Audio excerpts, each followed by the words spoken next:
Okay, well, thanks very much for coming to this What is Web-link Mining session. So I have to give you an incentive to stay awake to the end. So if anyone does manage to stay awake till the end, they can have a free copy of my book, Link Analysis. And in the very unlikely event that more than one is awake at the end, there'll be a tie-break question.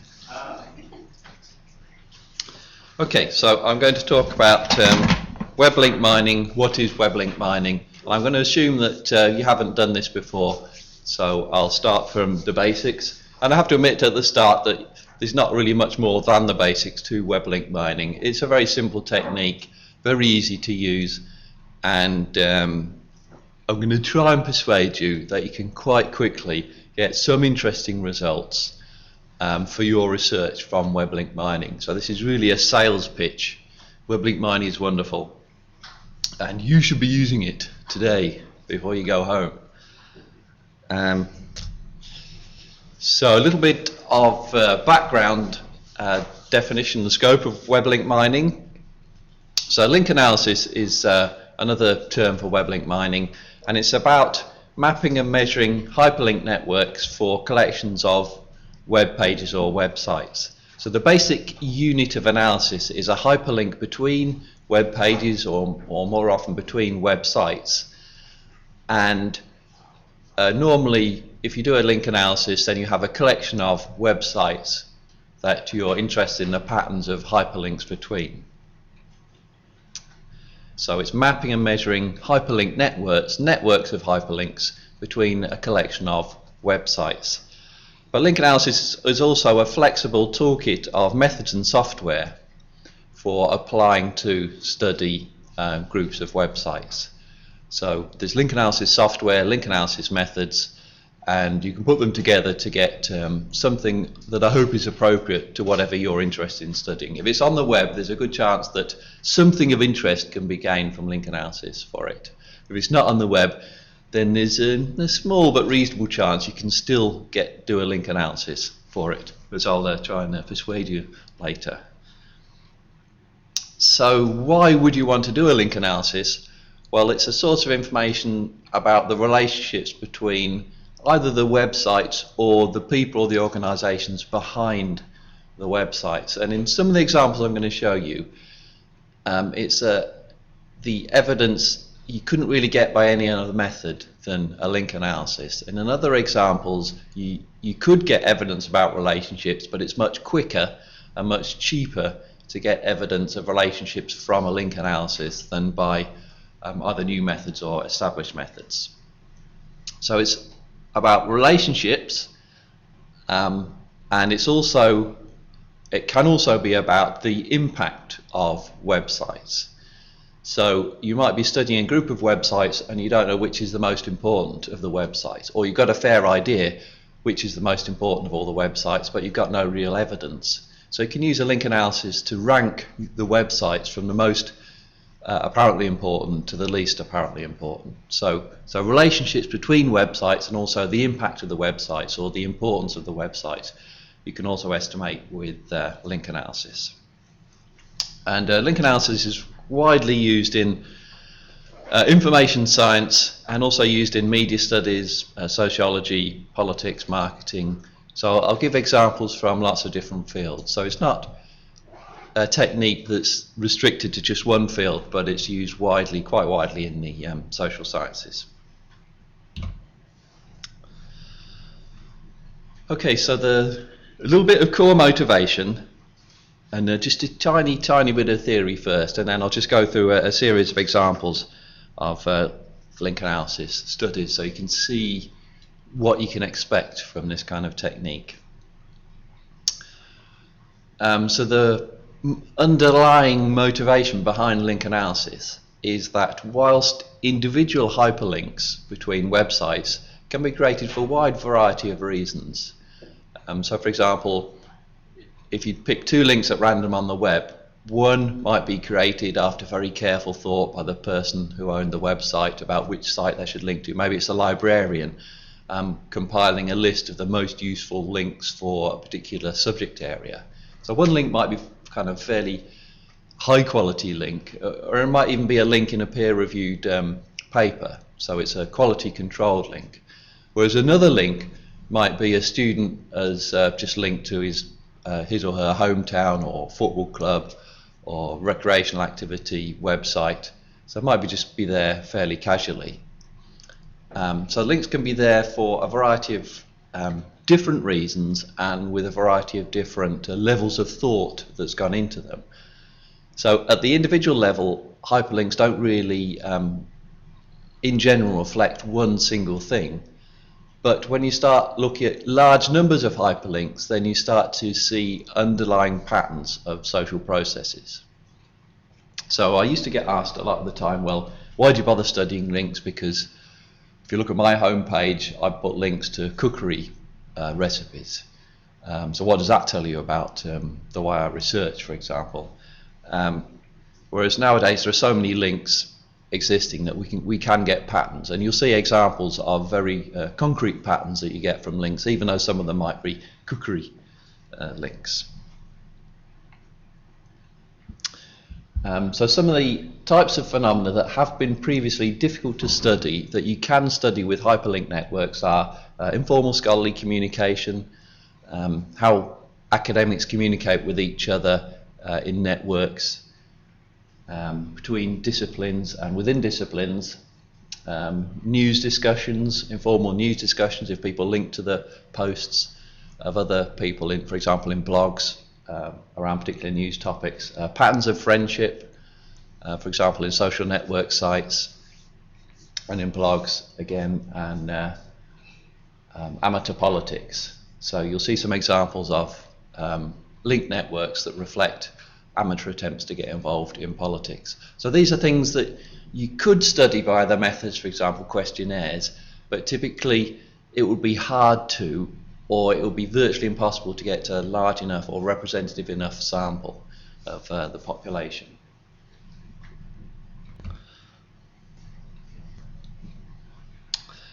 Okay, so the methods. Typically the main method for a link analysis that's investigating relationships is a network diagram, a simple network diagram, showing you the key relationships based on links between the websites that you're investigating. And there's various different computer programs, all free to use, that you can use to create these network diagrams. So LexURL Search is mine, Issue Crawler is quite widely used in sociology, I think, and SocScipot's also mine. You can just download these off the web or use them on the web, tell them which websites you're interested in, and they'll draw the network for you. So most of the work goes into doing the software and you get to use it for free. And also tools like, other tools that can also draw the networks that are general purpose network drawing tools. And another method is, apart from drawing the network, is to just generate statistics about the websites involved. So often the statistics that are used come from social network analysis, but they're very, very simple. They're mainly very simple statistics, just counting things rather than doing anything fancy. So I used to call myself a statistician, but I don't know anything fancy at all with the data, so I just do a bit of counting really for link analysis, and that's all it needs. So if you're a statistician now, you're probably thinking, okay, now's the time to fall asleep.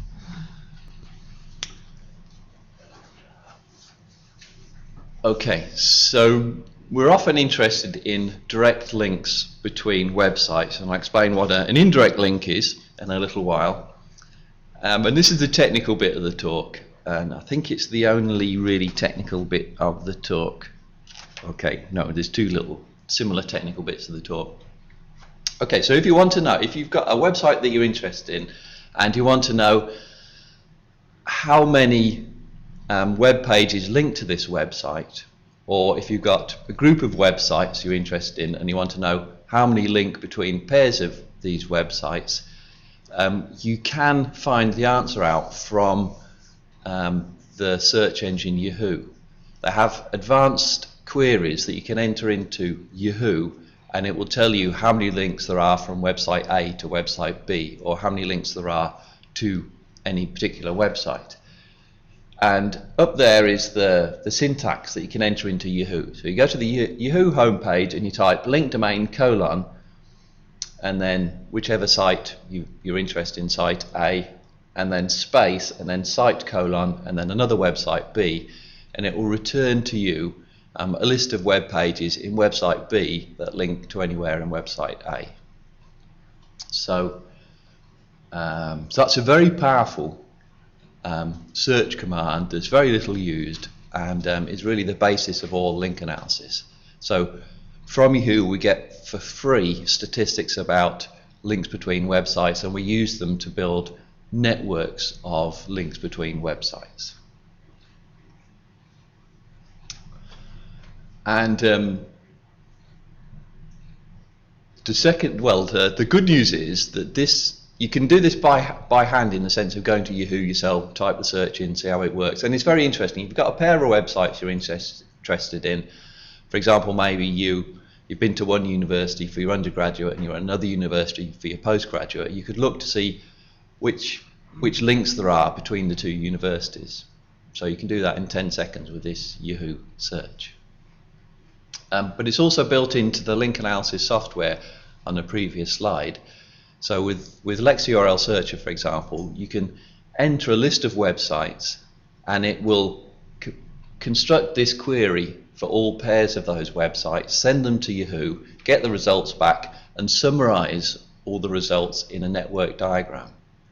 So in about 2 minutes, for say 50 websites that you're interested in, you get a network diagram of all the links between them. And the good thing about these diagrams is they look really pretty, and especially if you're studying something that's on the web, it's nice to have a pretty diagram in, even apart from the patterns you can spot in the network diagram. So I feel a bit silly saying that it's nice to have a pretty diagram. But on the other hand, we've done link analysis reports for various organisations, and they often comment, they almost always comment on the nice diagram. So we did one 90-page link analysis report for a big public organisation, and the one comment we got one comment back from the report, and the comment was, for the next report, can you make sure that you have a similar picture on the front page? So I was gutted, all that work, and it seemed like they were only interested in the front page. And they probably were only interested in the front page. No.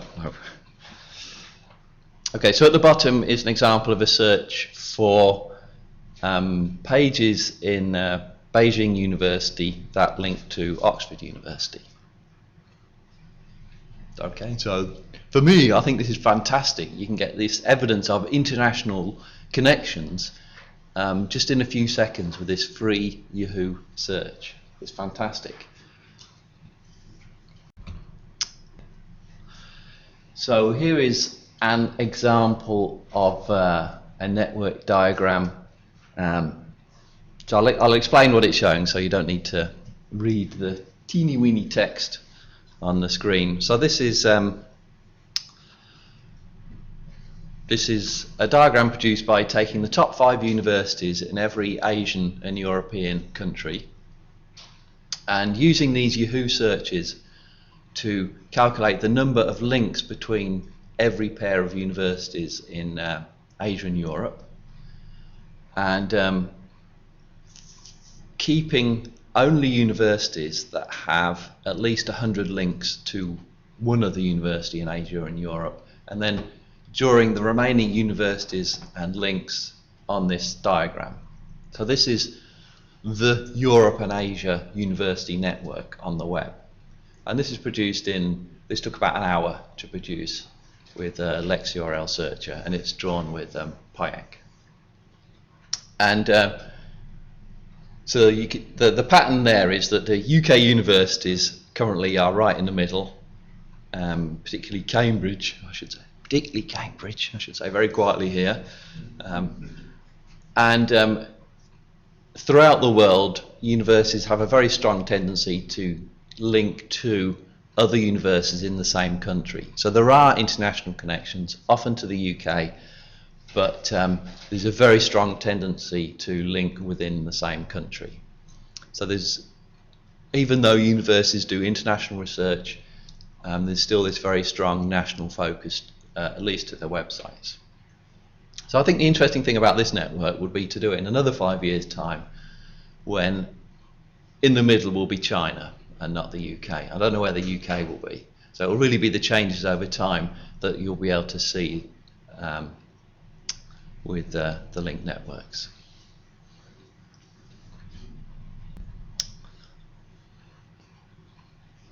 Okay, so this is the other technical bit.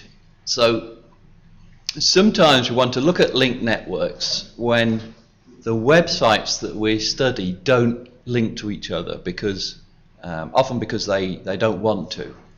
And particularly in the commercial domain, if you've got a set of business websites, they won't link to their competitors. Obviously they won't link to the competitors because they don't want to send visitors to their website, to their competitor's website. But you still might want to study how the websites group together on the web, even though they don't directly link. And we can do this with an indirect link. So it's called a Co-inlink. And the link domain Yahoo search in the second line down is a search for indirect links between a pair of websites. So what's this indirect link called the co-link? It's the number of web pages that link to both site A and site B. So it's kind of third websites that link to both the websites you're interested in that this search matches. And it turns out that if you've got even similar businesses that wouldn't dream of linking to each other, there'll be a lot of other websites that link to both of them because they are similar businesses.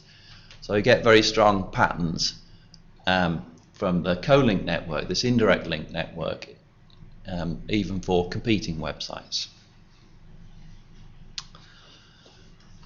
And we can even use this technique to draw a link network for a single website. So with the Lex URL searcher software, you can just put in the home page of one website that you're interested in, and it will automatically find websites that are co-linked with it. So it's kind of what we call the web environment of that website, and do you a nice network diagram of which are the most important websites associated with your website. So here's an example of that. So this is some research we did for the BBC. So they, for the BBC World Service Trust, so they wanted to know about the impact of their Persian language cultural affairs magazine, Zigzag Mag. And we produced this diagram of the co-link network of Zigzag Mag to show which websites are most associated with it. So this was produced again in about 10-15 minutes with Lex URL searcher software. And so again, you won't be able to see patterns on this, but there are patterns. Well, you can see kind of rough patterns in terms of the clustering, I guess. But so you can see on the right hand side kind of a Web 2.0 group of sites that are associated with Zigzag Mag. So Zigzag Mag generates a lot of interest from Web 2.0 sites. And then the second group of interest is a collection of news sites. So although it's a cultural affairs magazine, on the web it's primarily seen as a news related site rather than a cultural site. So this is interesting evidence of how it's generally perceived. And we also did a breakdown of where these websites came from, and they were almost all Persian language from Iran, from inside Iran. So this was important evidence for the BBC because they needed to show for the funders for this project that even though the website was, and the project associated with it was run from London and based in London, that its audience was actually in Iran, in the target area, and not in London. So this was good evidence for them that their impact was in Iran. So quick to produce and some evidence to support the case of the use of Zigzag Mag. Okay, another similar network. So this is from my own research group. So if you've got a website you're particularly interested in, you can go to Lex URL Searcher and in 5 minutes get a diagram like this of all the other websites that your group is associated with. So, so my website's associated with the School of Computing, my own university, Wikipedia, because I think loads of academic websites are associated with Wikipedia, Oxford Internet Institute, just down the road, and a variety of websites that I'd recognise as organisations that I've had contact with.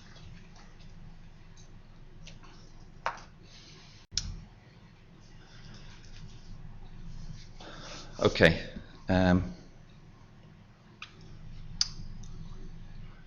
So the second type of link analysis, it was not the network diagram for the relationships, but the impact estimation for websites. So where has a website had the most impact? And I'll show some examples of this. Okay, show you the examples, the diagrams. So this is, so we do an annual impact audit for the National Endowment for Science, Technology and the Arts. In fact, a biannual impact audit twice a year. We demonstrate for them how much impact their website has in terms of how many links it gets and from where on the web they get the links from. And we do it for them and for all their main competitors, so we can compare their impact with the organisations that they want to have more impact than. So this diagram shows you the total number of links and also, and the legend on the right hand side, where the links come from. So mainly UK based links in this diagram. In fact, this is just UK based links in this diagram, and you can separate out the mainly commercial links of .co.uk with academic links and government links and NHS and school links and miscellaneous org.uk links. So, and this is something again you can do in just a few minutes with the Lex URL Searcher software. And this is something that you could do with a questionnaire. You could find out how many people have heard of these organisations, how many people could use these organisations with a questionnaire. But we can do it in, it takes about a day's work to produce a little report with loads of statistics like this for them. So we're able to do it more often and cheaper than with a questionnaire. Another type of spread of impact, so this is international impact. So the last slide focused on just the UK, and this is a selection of countries, the main countries that link to Nesta and its competitors and where they're linked to from. So the spread of impact around the world. So if you've got a website that you're interested in, then you can use this technique to get a basic idea of where in the world your website is most used and what type of organisations most use your website.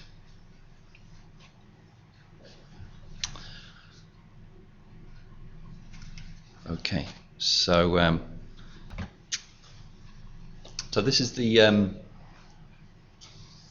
interface of the searcher, just to try and show you that it really is easy to use. If you download this, if you search for Lex URL Searcher, Google it, download the free software, and then you can just select one of the top 4 options and enter a list of websites or a single website, and then it does the report. It does a mini report for you, a link impact report, or produces a network diagram for you. So it really is dead simple. And if you try this out and you get stuck, then please email me. The only awkward thing about it is you have to have Windows to run it on. So I'm sorry about that. Or access to a Windows machine. Okay, and one example to show that web data connects to real world data. So in this diagram, it's on the y-axis. This is links to UK university websites. How many links each UK university website has? I think about 115 different UK universities. And on the bottom is the research productivity of the university as measured by the last research assessment exercise. So these are effectively the official government statistics for how much research each university does, although a little bit processed. And you can see that the links to a website is almost exactly proportional to the quantity of research done by the university. So this is an example where you can measure something on the web even though you're interested in something else that's completely unconnected to the web, research productivity. So we've done graphs like this for all European countries. We've done the y-axis for this for all European countries, but for most European countries there's no x-axis. There's no way you can calculate how much research each university does. So we can use this to estimate which are the best universities or the most productive universities in each country. So this is an example of link analysis where the web's completely irrelevant to the research issue.